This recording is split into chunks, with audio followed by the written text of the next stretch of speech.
Welcome to the MVP show. Full show notes for this episode can be found at nz365guy.com/301. Before we chat with today's guest, here's a quick message from our sponsors. Today's show is brought to you by the 90-Day Mentoring Challenge. I once read that the best way to be successful is help other people become successful, which is why I provide this program for free. There's a benefit in it for me. If you want to be mentored in the 90-Day Mentoring Challenge, please go to nz365guy.com/mentor. Put your expression of interest in there and I will be in touch. And with that, let's get on with the show. Today's guest is from Alberta, Canada. He works at Interpipeline as an integration developer. He's a newly awarded MVP just in the last year. He's a guy who has ADHD, but still manages to become the first dual super user on the Power Platform Community Forum to be both a Power Automate super user as well as a Power Virtual Agent super user. So we're going to enjoy uncovering the story behind that. Check him out on Twitter. You can find him at FlowAltDelete. Love that handle. And his website, flowaltdelete.ca. Welcome to the show, Josh Cook. Thanks, Mark. Yeah, I'm glad to be here. It's an honor to be on your show. I love it. Now, tell me about this. You sent me those details around ADHD, and you're the first person I've come across that's like a power user of PVA. So, tell us a bit about that. Yeah. So I guess ADHD, I guess some people can classify that as like a disability, but if you know how to manage it and you're, I guess, maybe even medicated or you properly manage it in any way, I feel like you can bring that focus that you don't have and actually hyper focus into anything. And it also gives me that drive in the competition to always be the best I can. And I know that's how everyone kind of does it, but I believe ADHD makes me like more competitive. So yeah. And with the super user thing, yeah, so there's only two of us in the PVA super users. There's Renato, and he was the first one. I think he even built the Power Virtual Agents community. So shout out to him. And it's been pretty hard to get that Power Virtual Agents super user, just because I have flows set up to send me emails when there's a new topic on there. I get on there and Renato already answered the question. And I'm like, so Damn it. Yeah. So it's been kind of hard, but I got in there and now I'm in there, and it seems like more people are coming in there now. So there's a lot more room for even new people that want to come in there and answer some questions. Yeah, it's a great bit of tech. Tell me anyhow, Alberta, Canada, what's the things to do there? Oh, well, building igloos and stuff. No. Is that right? It's that cold. How cold does it get? It's actually, it's pretty warm out right now. It's plus 9 degrees Celsius. But I love it, +9. I love Celsius too. That's what we deal with here. I like it because then it makes more sense. Water freezes below zero. It's like, okay. But yeah. So actually, we just went through an Arctic shift here, and it was minus like 30 for like 2 weeks. You couldn't even go outside, and with COVID. So yeah. In that situation, if you went outside, how long can you be outside, even if you're dressed up warm, before there's going to be a problem? Yeah, so it's funny because even taking out the garbage and stuff, and it's quite a walk over to the place, but you don't really feel cold. It's weird. So you go out there and I'm bundled all up, my gloves on and everything. The only thing that's not covered is like my nose and stuff, but you don't really feel cold. And all of a sudden everything just starts hurting and you're just like, oh man. And you breathe and you just start coughing, right? That's nuts. I've never experienced it. I've never gone that cold, but I want to one day. Like I heard of a friend who is in, where was she? She was in Sweden and she came from Australia. And, things like facial moisturizer in Australia is water-based. And in countries that freeze, they are oil-based. And the reason is when water freezes on your face, even in a moisturizer, it's very painful. And, yeah, things you learn. Yeah, so actually, I think I even heard, too, that you're not even supposed to, like, take deep breaths when it's that cold out because of the ice or something. I don't really know the science behind that, but it's, yeah. Freeze your lungs. Yeah. Wow, wow, wow. Anyhow, tell me, listen, what I'm keen to know, I love this about Power Virtual Agent, so I might just take this in that direction just for a little bit here. What are the use cases that you're using it on, and the real, if you were trying to talk to a potential customer about why PVA, what would you say? Well, well, personally, I guess it depends on the organization, but personally, I like to set up, and I do have a bot like this, and I'm actually going to create a series on this, but I use one for a personal, like a personal assistant, where I can ask it things that I want it to know, and then it'll tell me like, oh, do I have any meetings coming up? You can, what I usually use it for is actually a lot of my use cases are embedded with flows or Power Automate. So, I'm like, oh, how many meetings do I have? It'll kick off a flow and it'll tell me, or can you block off this calendar? I think that's even a template in Power Automate, but I'm just using the virtual agent to talk to it to do it for me. Um, Good use cases, I would say, for organizations is something that I want to implement in my organization, but just haven't had time. Is kind of like a document library. Like we do a lot of support with different applications, and sometimes you have to go in and you have to do a lot of searching around. If it's in OneNote, if it's on a OneDrive or anything, and sometimes it's hard to find, and sometimes it's hard to find the right stuff. So I feel like that if you're able to put in some keywords and actually get back some results, I feel like that would be a very good use case, as well as onboarding. Onboarding. Um, Definitely one of the worst worst things in my opinion. There's always something that's missed.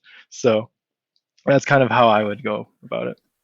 It makes sense. Now, years ago, I've been in the MVP program around 10 years now, and Microsoft acquired a product called Parature. And now I'm just, clarifying my thinking here. I'm pretty sure it was Parature. Yeah, it was Parature.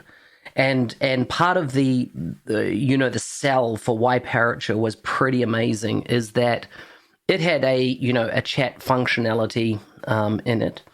And when you asked it questions, right, it would, respond with the answers. Now, if it was on a public-facing website, you can imagine over time, you could probably categorize about the 20 top questions that you're going to get. And therefore, as long as you'd created content to address those, right, you would be able to facilitate accurate answers, responses, that type of thing. Now, they also had a feature in there that the questions that didn't get answered or couldn't be answered, in other words, it was like, sorry, can't help you. Let's go to a live agent, talk to somebody. It would collect those, and then you could look into that repository and go, okay, I need to write content for these type of questions because people are asking them and they're not getting the answers from the virtual agent. Do you have that functionality now in PVA where you can see the questions that have been answered that the bot's response is not necessarily as good as what it needs to be? So then over time, you can provide better content for the bot so it becomes more intelligent the longer your bot runs. Yeah, that's a great question. I don't want to give any misinformation. I do believe it is possible. If not, I know you can reach out to Microsoft and they will provide you the actual back end analytics. And that's something that we've done in the past, in the very beginning, when it was brand new, is just reach out to Microsoft and get like the back end data up to like what's actually happening. So I do believe it is possible. It's just I don't know if it's natively in PVA right now or not. Gotcha. It's something I'm going to need to look into because it's such a key selling point because, for an organization, the more you use it, the more intelligent it becomes. Particularly, one of the key benefits I see with PVA is case deflection or call deflection, right? Let's answer the result, or we have the information. Let's do it before you raise a ticket or, make that type of request, which is going to, involve more people hours to address those type of tickets, response. Someone's going to have to eyeball it, come back with a response. So the idea is that the more of these kind of anomaly questions you could then build out content for, the less likely tickets would get open. You'd always be providing a more superior experience to the user. Yeah, exactly. And I believe even at Ignite here, I think they just released something about they increased the AI and the actual learning of the bot, so it does actually continue to like become better and better as it gets used. Yeah. I remember seeing, when this was just in its infancy, it was years ago, and I was at in a Microsoft event in New Orleans, and they were showing that you could, if there were different words or phrases used by different communities for the same thing, that over time the bot would learn those patterns. So the example I'll give was pizza ordering, using a bot, end to end for the pizza process. And in New Zealand, we call a holiday home a batch. And New Zealand's divided into a North Island and South Island. In the North Island, we'd call it a batch. In the South Island, they call it a crib. So quite a different name for a holiday home in both situations, right? Now, if you were making that order and said, just send it to my crib, it would have context that the crib was referencing an address. And if that had been identified in the past, what that address was, it would, of course, light that up and use that as an address. So the bot had to learn that the word crib, the word batch, etc., was relationship to an address field, not my home address or my work address or something like that. Yeah, yeah, and I mean, it is really so powerful, and especially how Microsoft takes like the low code, no code approach to things. How it's like a designer, right? Anyone can really build a chatbot. Like even you want your own little personal assistant, you can build one, especially even for free with Teams. So. How did you become an MVP? How did that journey work out for you? Or actually, let's take a step back. How did you even get into Microsoft Biz Apps, like the Power Platform, Power Apps, Flow, PVA? How did you begin your journey here? Yeah. So long story short, I've always really been into really high class, I guess, technology. Ever since I was younger, I would always love to play games. I loved hacking my Xboxes and stuff. Now, when I went to college, because I really loved the emerging technologies, I actually was into blockchain. Blockchain was very, very new. Yeah. So I actually led a team there for a project. We built a blockchain that actually stored credentials and diplomas, transcripts for the students, and that kind of kicked off. Like nobody even knew what was going on. Like our project was like the I don't want to say the best one, but it was way advanced. Like not even an instructor, only one instructor in my whole school like knew what blockchain was. So yeah, so that actually, so after I finished college, I went on and I applied to a couple places for jobs, and I got reached out to. I got a call back from one person, and I found out later the reason why they reached out and the reason why they hired me is because they're like, hey, this guy knows blockchain. He coded one. He knows blockchain. He can bring that, like, I guess that strive to learn and basically put it on anything really. And what it was is actually it was Kent Weir. And Wow, is that right? yeah. So he was my boss for a bit there before he went back to Microsoft. But basically, yeah. So he hired me for that because what I was doing is I was doing logic apps. But I found out that Kent, he worked on the Flow team and everything like that. And he actually, I wouldn't say he was my mentor, but I really, I don't know the word I'm looking for, but I really, what's the word? I really just enjoyed, I don't know the word I'm looking for, but basically, I just really, I just wanted to be as passionate as he was when it comes to the Power Platform and stuff like that. So I started and using Logic Apps. It's like the big brother of Power Automate. And so I started my journey. I started answering questions on the forums, and I was like, yeah, I'm gonna go to the Power Users forum, answer some questions. And when I randomly got an email one day, not an email, an alert. Well, it was an email, but it was like, hey, you're a top contributor of this month. I was like, oh, that's awesome. Like, and having ADHD, I'm like, oh, that's awesome. It boosts my dopamine in my brain. I'm like, this is sweet. And I'm like, I got to do this. I got to do this so much because after learning that Kent was an MVP and everything like that, I was like, I want to be an MVP, and that's awesome. And that even goes back to your videos. I found your videos a long time ago, and I watched your whole series on that, on becoming an MVP, and it definitely kept me motivated, And so basically, did that, became answered so many questions on the forums every month, and then I got reached out and I became a super user, Flownaut, on Power Automate. Now, then I was like, okay, I got to get to the next steps. I got to start a blog, I got to start blogging, and so I did that, and then I knew because your videos too, you have to get noticed, right? You have to be noisy.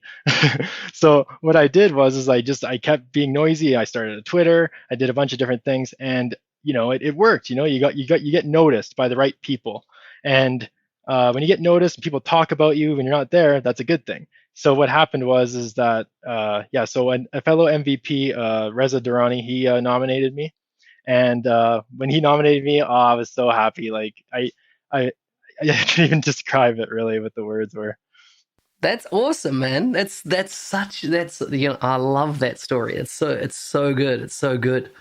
Wow, incredible, incredible. And so what you would have had these aspirations of becoming an MVP, and then you were one, and what changed? What was different? What did you find out that you didn't know before once you'd become an MVP? Um, what did I find out? Well, I guess I didn't realize how easy it was to connect with people. Like it is easy to connect with people without being an MVP, but I feel like having that title kind of puts you in that category where it's like, oh, okay, I guess he has that status. Even speaking at events, like I always wanted to speak at events and everything like that, but I think it's easier when you're an MVP, and I didn't really understand that at the beginning.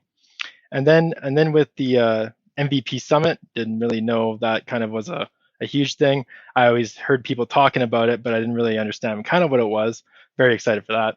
And then all the stuff that you get as well, just like the benefits. It's pretty mind-boggling, especially like the groups that you have access to with the product team. I've definitely used that to my I've used it a lot to my benefit, and it's been awesome. So Yeah, I think the access to individuals is probably one of the most, the biggest benefits I've seen. oh yeah. Yeah, definitely having the MVP knocks down doors and really opens opportunity. But it is an insular community. I find that there's a lot of people in the business world that would have no idea what an MVP was until it's explained. The value of it. Yeah, yeah, of course. I know. Yeah, you can tell somebody and they might think you're like a Microsoft employee, right? And I've had people reach out to me on LinkedIn after I became one. It's like, oh yeah, you work for Microsoft. I'm like, no, no, no, no, no. I do not work there. Yeah, yeah. You get asked like, "Oh, I'm looking to apply for this job. Can you tell me who I should speak to?" Negative. No, cannot help. It's like, oh, this is a sting operation. You're trying to get me to tell you I work for Microsoft. Yeah, yeah. So coming up with the name Flow Alt Delete, I love it. It's catchy. How did you choose that? Oh, that's a good question. So, I originally wanted to, because my name is so familiar, right? It's Josh Cook. There's so many of me out there, and I actually originally tried to do, because on the forums my name is Jay Cook, and I'm like, I'm going to do that, but nope, it's taken everywhere. Twitter, it's taken. It's everywhere, and I kind of really wanted a unique name that was catchy and easy to remember. And at the time I kept thinking, and then I don't know I don't even know how I came up with it. I was just thinking one day, I was like, Control Delete, right? And I was like, hey, Flow. And you know what? Power Automate, I think they already changed their name to Power Automate, but I didn't even care because Power Automate has flows underneath it, so it's fine. And I was like, yeah, Flow Alt Delete. I'm like, that's perfect. It sounds so awesome. It's catchy, and yeah, everyone kind of knows what Control Alt Delete is. So that's kind of how I did that there. And at the end of the day, right? Flow means the flow of water, flow of air. It can mean so many other things. When I started out, I used to be NZ CRM guy, and one day, a family member I was meeting with in Australia and I had liked one of his photos or something on Instagram, and he was like, "Oh, who's this NZ Crumb guy? That's NZ Crumb guy," because that's how he looked at CRM, right? He worked in the military. He had never heard of a CRM system, and I was like, "Isn't that funny, right? How people interpret." And I mean, I'm now NZ365 guy, and I did that on purpose because it wasn't actually tied to a brand name tech or anything like that. It could mean anything. So, when in the future when I'm doing maybe something different, I can still use it. It's generic and benign enough, but unique enough to use for anything. Yeah, and I kind of agree with you. I didn't want to put it like I guess a product to my handle, I guess, but I guess it kind of is. But like you said, it's kind of not, because Flow can be anything. And Totally. So that's kind of Totally. where I was going at. I love it. I love it. Okay, we're out of time. I always like to wrap up with some random questions. Oh yeah, some fast money. Some fast money. Are you ready? Yeah, If you could know when you're going to die, would you want to know? definitely not. You know, by 2050, they reckon we'll be immortal, so you can choose whether you die or not. Hey, well then, you know what? Then I would want to know, because then I can be like, you know what? Let's prevent this. But no, definitely knowing when you're gonna die, not the best, not the best time. I presume. True. What state or country do you know that you'll never want to go back to? Well, I haven't really been to that many. So, and you know what? I guess I've only really been to California for Disneyland, but I want to go back there though. So I Nice, don't know. fair cool. In your life, who inspires you to be better? Uh, who inspired? I would say all MVPs, everyone who contributes to the community more than I do, and there's a lot of you. I think everybody that way, because I find myself not having that much time in my life to do all these things, and I see people putting out 3, 4, 5 times more content than me. So you know what? Kudos to them. Yeah, nice. What stereotype do you completely live up to? Oh, I kind of want to flip that question around, because I'm Canadian and everyone assumes I love hockey, but I do not like hockey. And of course, the other Canadian thing is everyone knows that Canadians are super polite. Oh, yeah, well, we are actually, the road rage, it doesn't really happen here. Yeah. You know, my mate Nick Dolman, I've been out on the town with him, and I've seen that whole placid nature come out, and I'm like, fuck that! Challenge them on it. Anyhow, if you had to relive the same day for the rest of your life, which day would you choose? I would definitely choose either my wedding day, or a day that, like, the first day of our honeymoon. Nice. Let's not go into the details. Would you rather have a rewind or a pause button on life? I would like a rewind button. Interesting. Next time you meet Josh, listeners, you'll have to ask him why he answered that. We'll leave it hanging with that. Josh, thanks for coming on the show. It was a pleasure to get to know you. Yeah, it was a pleasure to be here, Mark. Thank you so much.